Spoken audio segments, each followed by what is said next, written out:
Greetings. My name is Calvin. Thank you for being here at this time in this life on the planet. I'm very honored to greet you now in this moment, and I'm very, very excited to share something very, very special to me. I'd like to share a bit about Sun Yoga, and I'd like to start by just sharing in brief a bit of my relationship with the sun. So for me, I believe and have experienced that the sun is a temple. Of the most holiest temples revered by humans, the sun to me is the most holy. Now, not to quantify by any means or compare, just to share a quality of which that I believe really represents an accurate picture of the sun. Of course, all is equal and all loving, and all of which is made known and possible with the light of the sun. So wherefore, I absolutely love the sun. So I wanted to share that I have come to really, really love sun yoga so much, and I've learned so much from many traditions. One, I come from a lineage of Essenes, of which we believe that the sun is a living temple with living beings who share their warmth, their light, their radiance with all of us, and which we of course will return when our time here is up. At least we will pass through. I have learned so many different practices and ways to relate with the sun, communicate with the sun, learn from the sun by Master Omraam Mikhaël Aïvanhov. And a lot of those practices have come from reading this book. I've learned so many things about myself through doing these practices and meditations, and with my brothers and sisters of the Essene way, then also, of course, just my extended family that we all are. I have been able to share so many different experiences with other people, and then in turn hear how they have just really benefited from practice of sunrise and sun yoga, really, but particularly sunrise, as the master has said. Because honestly, prior to Omraam, I didn't really know so much about the certain times, in the sense of I've always known early in the morning, midday, and sunset is good times to, at least for me with my practice, to commune and do sun yoga. However, sunrise, something very magical about sunrise, and Omraam really shares a lot about that. So after reading this book, I've shared it with countless people, and I've gotten such fantastic feedback. People are now going with their families, going every day. It's a fantastic way to connect and unite and just really center ourselves throughout our day and throughout our life. Because the more and more you wake up and go with the rhythm of the sun, the more that you are just really benefited in every way. And so I really encourage you to maybe get this book and maybe look at the sun and feel in yourself the warmth, the light that's always there. And I hope, and I know that will benefit you.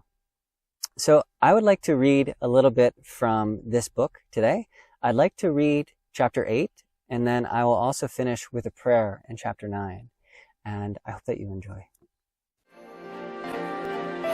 Words from within. Welcome to Omraam World.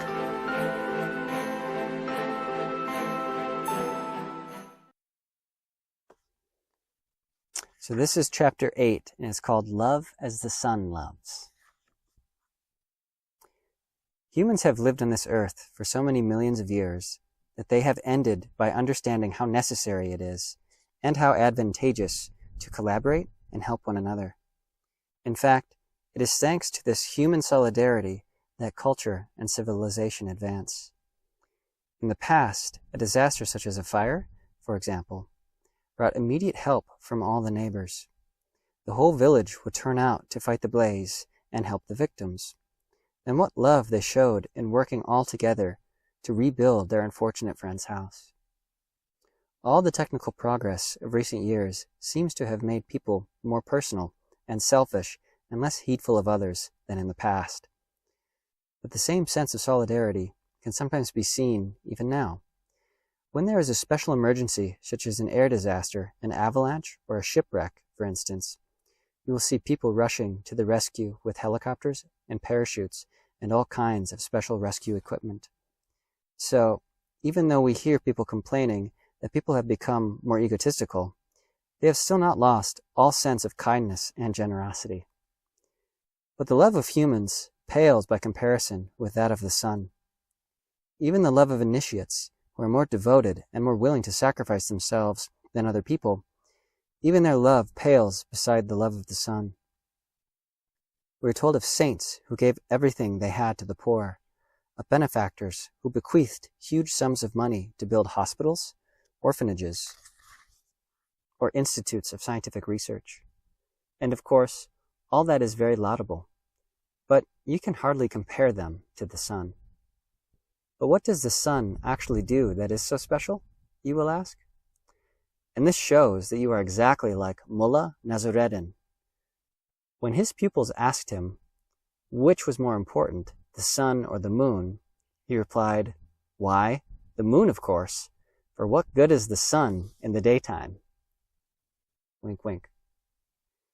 It serves no useful purpose, whereas the moon, at least, is useful. If it were not there, how could we see anything at night? Initiates, who always take the most exalted beings as their models, have chosen to follow the example of the sun.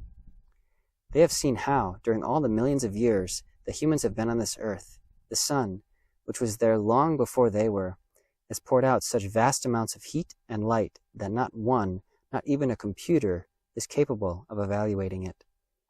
The sun is the symbol of divine love. However great the love of human beings, even of initiates, who teach us to offer the other cheek and to love and forgive our enemies, it is nothing in comparison with the sun's love. If you compare your love and generosity to the love and generosity of other people, you will never find an example sufficiently perfect to stir your divine centers into action. Whereas, if you concentrate on the sun and take it as your model, well, you will see the results for yourselves. The sun gives light and life. It distributes its gifts of life and warmth to every creature without discrimination, to criminals as well as to holy and upright men and women. Why does it do that? Is it blind? Can it not see the crimes that people commit? Is it nothing more than a machine without intelligence or discernment, totally indifferent to human goodness or viciousness, honesty or dishonesty? No. The sun sees the faults and crimes of men and women well enough, better than anyone, in fact. But it also sees that these are tiny, insignificant details compared to the immensity of its heat and light. All those things that seem to us so monstrous and terrible are minor errors to the sun, just dirty, petty, destructive little incidents. It washes and mends and repairs the damage and continues with boundless patience to help human beings until they reach perfection. So now, perhaps you will ask why the sun is so gorgeous and what its philosophy is. Well, that is just what we are about to see. The sun has its own conception of human beings. It recognizes the eternity and immortality of the human soul, and it knows very well that humans are still immature, still hard, sour, unripe fruit. So, as it is very good at getting fruit to ripen on trees, it knows exactly how to pour sugar and flavor into them so that they become juicy and delicious. It wants to help humans to ripen too. But it knows that they are going to take much longer to ripen than fruit, and it has decided to be very patient. It knows that even criminals, if it continues to shower them with its warmth, will one day be so disgusted with themselves that they will give themselves up to the influence of its beneficial rays. And once they do that, what is to prevent them from becoming lovable, sensitive creatures, poets and musicians and benefactors of the human race? The sun will never abandon humankind because it knows that if it abandoned them, their evolution would be aborted. There would be no more ripe fruit, no more saints, prophets, or divinities on earth. So it continues to give warmth and light to men and women, because it knows all causes and effects, all beginnings and ends, and it understands the path of evolution. If it did not, it would be fiercely angry with them. It would shut off the flow of gifts and turn off its light, and that would be the end of the human race. If the sun is still shining, it is because it knows the goal it is working for and the purpose of creation, and has decided to go on helping human beings to reach maturity with the utmost patience, generosity, and love. The sun is the only being that never gives up. Every other creature gets tired, shuts up shop, and drops out of sight, dead and buried. Not so the sun. It is always there, triumphant and radiant. It tells us, "Come and slake your thirst. Take what you need. Have you done something stupid? I shall not hold it against you." Human beings are selfish, vicious, and vindictive, and if they catch you, I cannot answer for your safety. But I will never hurt you. Come, drink in my rays. There will always be more than enough for you. Disciples who model themselves on the earth, therefore, become kinder and better people.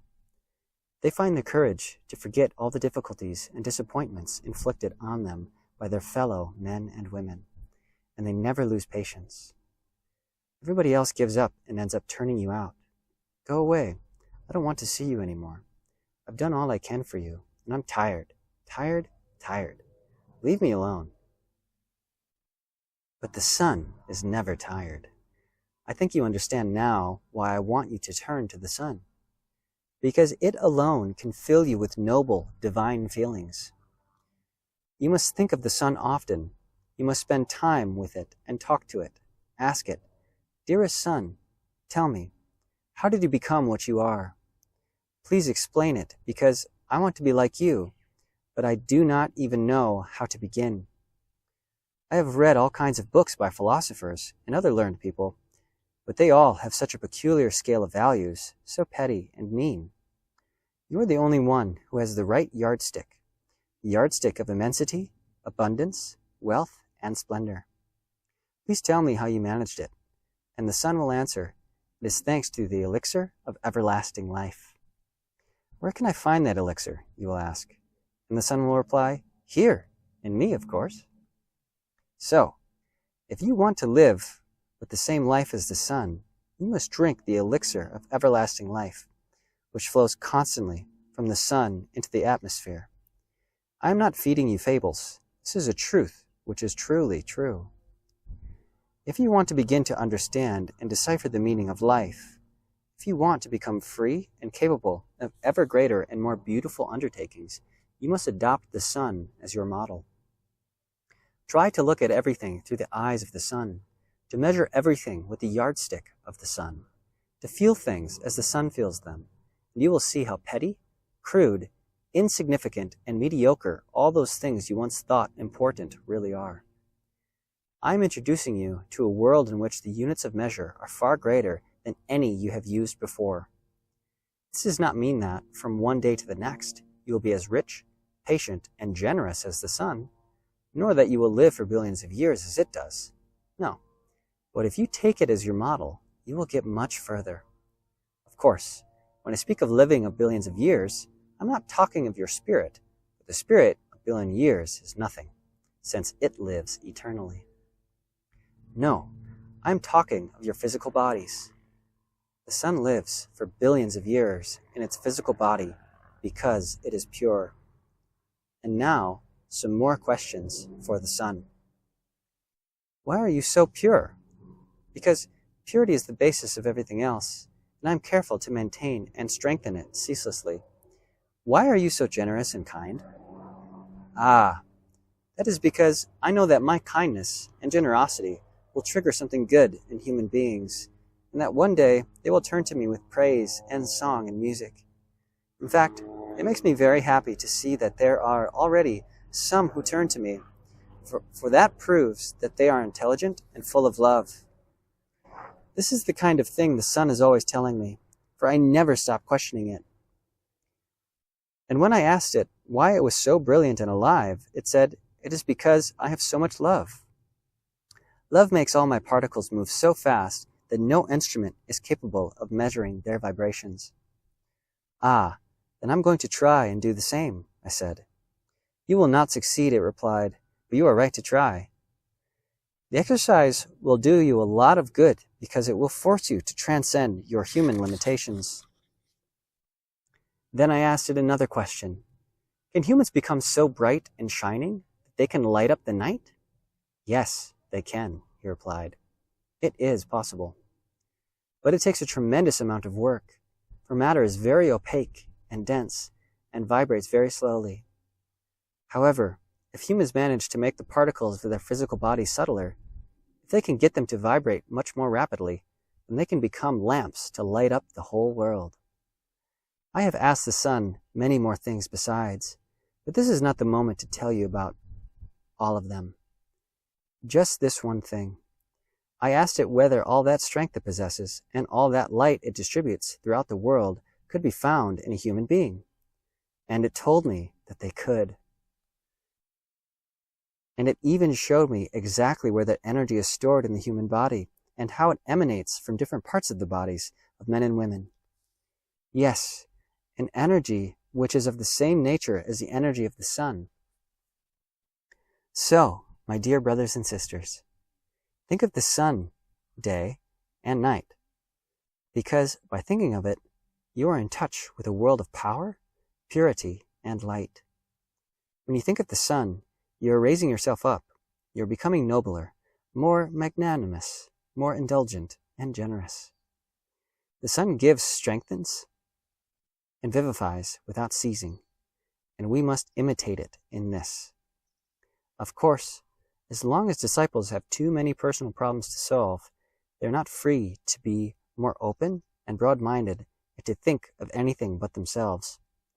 They are too busy. But as soon as they have begun to see their way more clearly and solve their own problems, as soon as they are a little freer, they can begin to concern themselves with the whole of humankind and become like the sun. In fact, to be responsible for 20, 50, 100 people will not be enough for them. They are so free that they feel the need to extend the scope of their love and concern to take in the whole human race. So they picture humanity as a single person and pour out on it streams of love from the superabundance in their heart and bright rays of light on every color. When people reach this level, they experience indescribable happiness and fulfillment. When they are still preoccupied with themselves, their wife and children, and friends, they are not capable of such happiness. But those disciples who begin to distribute all their love and light to all human beings as though to one person, without worrying about how many there are or where they are, resemble the sun. This is how human beings can become suns. When you have a spare moment up on the rock at sunrise, or anywhere else for that matter, think to yourself, for example, today I want to fly away on the wings of love. I want to be more generous and indulgent and forgive every wrong that has ever been done to me. And the sun will give you a shining example of how to forgive and forget injuries. Then you will feel so light and happy that you will feel like singing out loud and remembering how miserable you felt in the past when you kept thinking about the injustices and insults others had inflicted on you. You will begin to regret not having learned to forgive sooner. The sun tells you, listen, old thing, get rid of all that just as soon as you can. Do you think I keep harping on about all the crimes and wars and massacres that have happened on Earth? Wipe it all from your mind. You will work much better if you stop moaning and groaning about the past. Take a leaf out of my book and keep sending your love and light to everybody. When you have a problem or difficulty, talk to the sun about it as though you were talking to a person. My dear sun, what would you do in my place? And the sun will smile, as you know. Children always draw the sun with a big smile on its face and say, oh my, if I were in your place, I would have committed suicide long ago. You would do much better to put yourself in my place. Why should I drop down to your place? It is not possible. You have to climb up and put yourself in my place. And once you are in my place, you will do such and such, and it will give you the solutions you need. My brothers and sisters, That was chapter 8, Love as the Sun Loves, by the Master Omraam, read in this book. I hope you enjoyed that reading, and I hope you enjoyed our time together. To close, I would like to read for you a prayer of which that I love. And the prayer is out of chapter 9. And I thank you so very much for your courage to love more. And with this love, we can continue to heal ourselves and remember who we are. I wish you well. Here's the prayer. As the sun rises over the world, so may the sun of truth, freedom, immortality, and eternity rise in my spirit. As the sun rises over the world, so may the sun of love and immensity rise in my soul. As the sun rises over the world, so may the sun of intelligence, light, and wisdom rise in my intellect. As the sun rises over the world, so may the sun of gentleness, kindness, joy, happiness, and purity rise in my heart. As this luminous, radiant sun rises over the world, so may the sun of strength, power, force, dynamic energy, and activity rise in my will. And as this luminous, radiant, living sun rises over the world, so may the sun of health, vitality, and vigor rise in my body. Amen. So be it, for the kingdom of God and his righteousness. Amen. So be it, for the glory of God. And I would like to add a personal note to that, and Goddess. Blessings to you.